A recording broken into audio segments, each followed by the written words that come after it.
आज की कहानी एक पेंगुइन की है, पर शायद वैसी नहीं जैसी कोई सोच सकता है। ये एक ऐसा सफर है जो हमें बर्फीले अंटार्कटिका से लाखों साल पीछे गर्म द्वीपों तक ले जाएगा। तो सीधा मुद्दे पर आते हैं। जरा सोचिए, लाखों पेंगुइनों की एक पूरी बस्ती है, सब साथ हैं, महफूज हैं, और अचानक उनमें से एक पेंगुइन सबसे अलग होकर अकेला पहाड़ों की तरफ चल पड़ता है। एक ऐसी जगह जहां न खाना है न पानी, बस मौत। कोई ऐसा क्यों करेगा? यही वो सवाल है जो आज हमारी पड़ताल का असली मकसद है। अब देखिए, इस अकेले पेंगुइन के क्यों का जवाब ढूंढने से पहले हमें ये समझना होगा कि आखिर एक पेंगुइन होता क्या है। और यकीन मानिए, यहीं से कहानी में एक मजेदार मोड़ आता है। इनकी असल कहानी अंटार्कटिका की बर्फ से नहीं, बल्कि कहीं और से, और बहुत बहुत पहले शुरू हुई थी। तो चलिए टाइम मशीन में बैठते हैं और पीछे चलते हैं। देखते हैं पेंगुइन की वो हैरान कर देने वाली ओरिजिन स्टोरी, जिसने इन्हें उड़ने वाले परिंदों से बर्फीले समुंदर का बादशाह बना दिया। तो ये देखिए, लाखों साल का एवोल्यूशन बस एक नजर में। कहानी शुरू होती है करीब 6.5 करोड़ साल पहले। यकीन करेंगे कि पेंगुइन के पूर्वज उड़ सकते थे। वो न्यूजीलैंड पहुंचे, जहां उनका कोई शिकारी ही नहीं था। फिर डायनासोर खत्म हुए, बड़े बड़े समुद्री जानवर गायब हो गए और समंदर मछलियों से लबालब भर गया। तो इन परिंदों ने सोचा, भाई उड़ने की क्या जरूरत है जब दावत नीचे पानी में है। और बस धीरे धीरे इनके पंख तैरने के लिए फ्लिपर्स बन गए और हड्डियां भारी हो गईं ताकि ये गहरे गोते लगा सकें। और एक जमाना था जब समंदर पर इन्हीं दैत्याकार पेंगुइन्स का राज था। और यही इवोल्यूशन का कमाल देखिए, कितना अनप्रेडिक्टेबल हो सकता है। क्या कोई अंदाजा लगा सकता है कि पेंगुइन का सबसे करीबी जिंदा रिश्तेदार कौन है? एल्बाट्रॉस। जी हाँ, वही एल्बाट्रॉस जो हजारों किलोमीटर तक बिना रुके समंदर के ऊपर उड़ता है। सोचिए, एक ही खानदान के दो सदस्य, एक आसमान का शहंशाह तो दूसरा समंदर का। है ना कमाल की बात?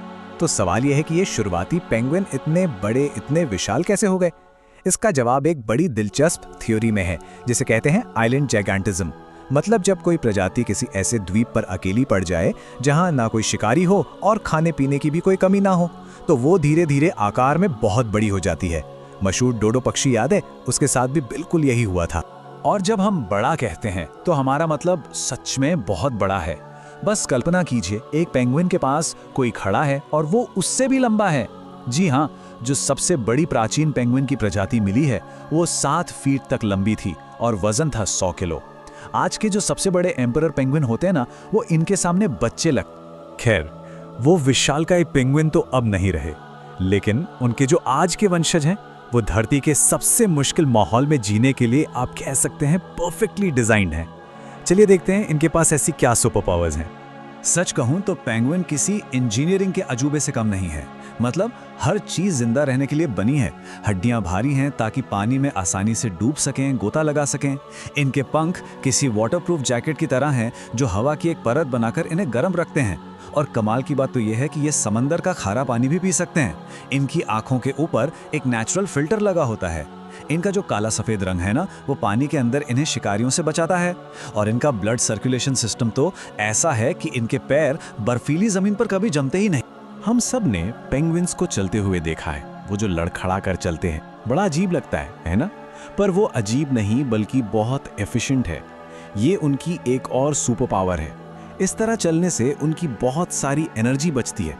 और ऐसी ठंडी जगह पर जहां खाने के लिए इतनी मेहनत करनी पड़े, वहां एनर्जी की हर एक बूंद कीमती होती है।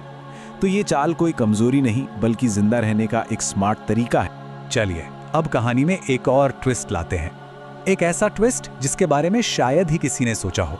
क्या होगा अगर हम कहें कि जिस पक्षी को हम पेंगुइन कहते हैं उसका ये नाम असली है ही नहीं, ये नाम तो चोरी का है। तो मिलिए ग्रेट ऑक्स से। ये रहता था उत्तरी अटलांटिक में, बड़ा सा, काले और सफेद रंग का, उड़ नहीं सकता था और समंदर में तैरता था। यूरोप के नाविकों ने सबसे पहले इसे ही पेंगुइन नाम दिया था। फिर यही नाविक जब दुनिया के दूसरे कोने यानी दक्षिणी गोलार्ध पहुंचे तो उन्हें वैसा ही दिखने वाला एक और पक्षी मिला। उन्होंने आलस में उसे भी पेंगुइन बुलाना शुरू कर दिया। गड़बड़ यह थी कि इन दोनों का आपस में दूर दूर तक कोई लेना देना नहीं था। तो फिर सवाल उठता है कि दो बिल्कुल अलग पक्षी इतने एक जैसे कैसे दिख सकते हैं? साइंस में इसके लिए एक शब्द है कन्वर्जेंट एवोल्यूशन।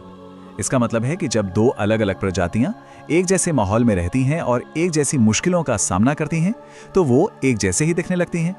एक और अच्छा उदाहरण है तस्मानियन टाइगर। वो बिल्कुल कुत्ते जैसा दिखता था पर असल में वो एक मार्सुपियल था, मतलब कंगारों का रिश्तेदार। कुदरत का तरीका है, एक जैसी प्रॉब्लम तो एक जैसा सल्यूशन। लेकिन ग्रेट ऑक की कहानी का अंत बहुत दुखद है। जो दक्षिणी पेंगुइन थे वो तो दूर अंटार्कटिका में महफूज थे, पर ग्रेट ऑक इंसानों की पहुंच में था और नतीजा ये हुआ कि 1850 आते आते इंसानों ने उसका इतना शिकार किया कि वो विलुप्त हो गया। असली पेंगुइन हमेशा के लिए खत्म हो गया और उसका नाम एक दूसरे पक्षी को विरासत में मिल गया। और ये सारी बातें हमें वापस उसी सवाल पर ले आती हैं जहां से हमने शुरू किया था। अब हम पेंगुइन के एवोल्यूशन के बारे में जानते हैं, उसकी कमाल की शक्तियों के बारे में जानते हैं, यहाँ तक कि उसके नाम की कहानी भी जानते हैं। तो क्या अब हम समझ सकते हैं कि आखिर क्यों एक पेंगुइन अपनी पूरी बस्ती को छोड़कर मौत की तरफ चल पड़ता है? देखिए, वैज्ञानिक भी 100% पक्के नहीं हैं, पर उनके पास कुछ थ्योरीज हैं। हो सकता है उसे कोई कंफ्यूजन हो गया हो, मतलब बर्फ की चमक को उसने गलती से समंदर समझ लिया हो, या फिर ये एक नेचुरल इंस्टिंक्ट हो। कई जानवर जब बीमार या बूढ़े हो जाते हैं तो झुंड से अलग हो जाते हैं। ये भी मुमकिन है कि बाकी पेंगुइन्स ने उसे अपनी बस्ती से निकाल दिया हो। पर जो सबसे दिलचस्प थ्योरी है वो ये है कि ये बस एक इंस्टिंक्ट है, एक ऐसी अंदरूनी आवाज़ जिसके आगे कोई लॉजिक, कोई तर्क काम नहीं करता। और यहीं आकर इस पेंगुइन की कहानी कहीं ना कहीं हम सबकी कहानी बन जाती है। एक तरफ है झुंड, यानी सुरक्षा, समाज, खाना पीना, जीने का एक आजमाया हुआ सुरक्षित रास्ता। और दूसरी तरफ है वो अकेला सफर जो सिर्फ एक अंदरूनी आवाज पर आधारित है, जिसमें खतरा है, अनिश्चितता है और एक ऐसी मंजिल है जिसे शायद कोई और देख भी नहीं सकता।